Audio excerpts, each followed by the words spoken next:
Hey everybody, Luis Perez here with a tutorial on iBooks Author. And today what I want to do is give you a quick overview of the iBooks Author interface. Now, iBooks Author is free software for the Mac. You can download it or install it from the App Store on your Mac, and it is completely free.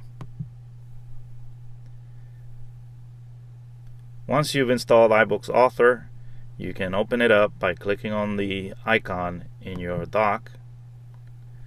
This will bring up the template chooser, and as of this recording, there are 6 templates that you can choose from in iBooks Author.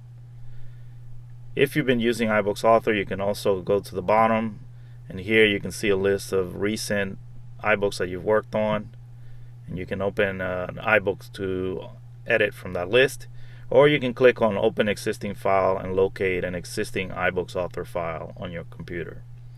There's a slider for changing the size of the thumbnails for the templates. And to open up a template so that you can edit it, you'll double click on this thumbnail to open it, or you can also select it and then click on Choose. So let's go through the basic parts of this interface here. First, on the left side, you're going to see that a few pages have been already created for you as part of the template. You have a chapter, a section, as well as a basic page. You can add any of these by clicking on the plus or add button at the top. And so here you can select from the different kinds of layouts that you can use.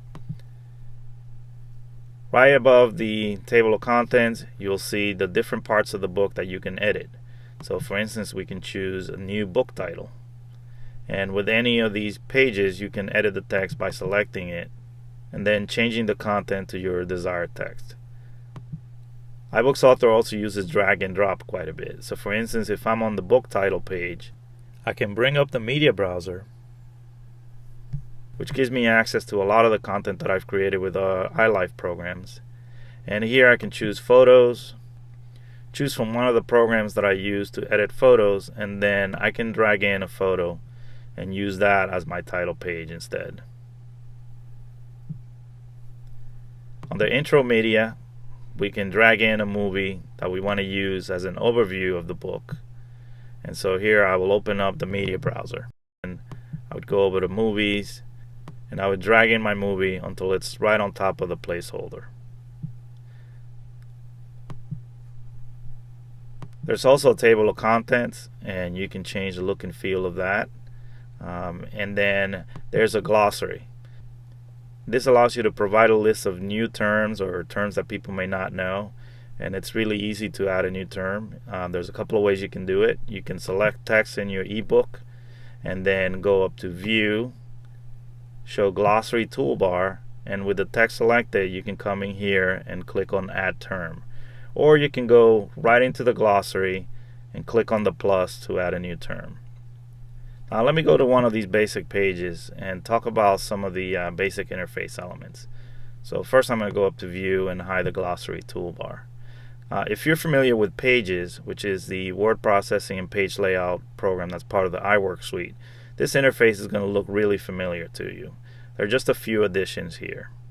Again, you can add free-flowing text boxes, shapes, tables, charts, and so on. The one difference here is that you can add interactive widgets in iBooks Author. And to add these widgets, you choose them from the pull-down menu in the toolbar, and then here are the different things you can add, which I'll be covering in separate videos.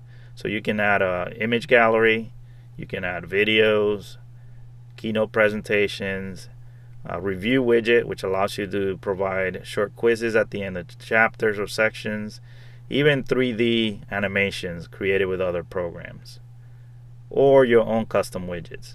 So that's one big difference between Pages and iBooks Author as far as the interface goes.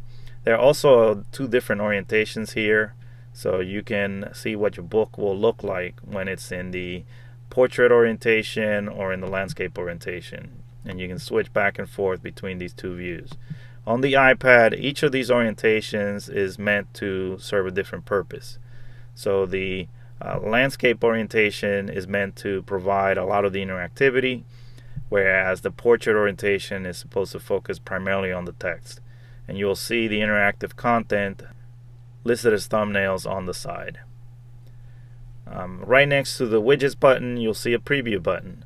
So as you work on your iBooks project, you can connect your iPad, and with the iPad connected, you can click on the preview button, and as long as you have iBooks 2 open on your iPad, you'll be able to preview the book or see a soft proof of the book so that you can make changes as needed.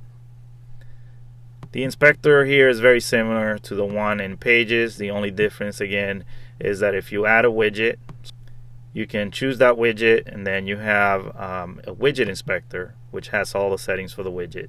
Here you can change the layout of the widget, and you can even provide an accessibility description for people with disabilities who use screen readers, add titles, captions, change the background, or actually remove the background, and so on.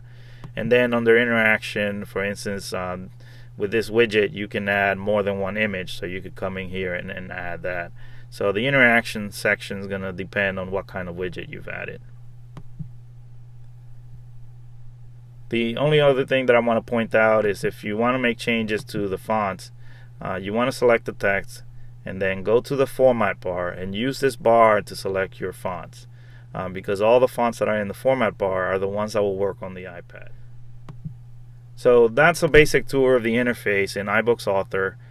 In other movies in this series, I'll be looking at all of these components or all these interface elements in more detail. This is Luis Perez, and I'll talk to you again soon.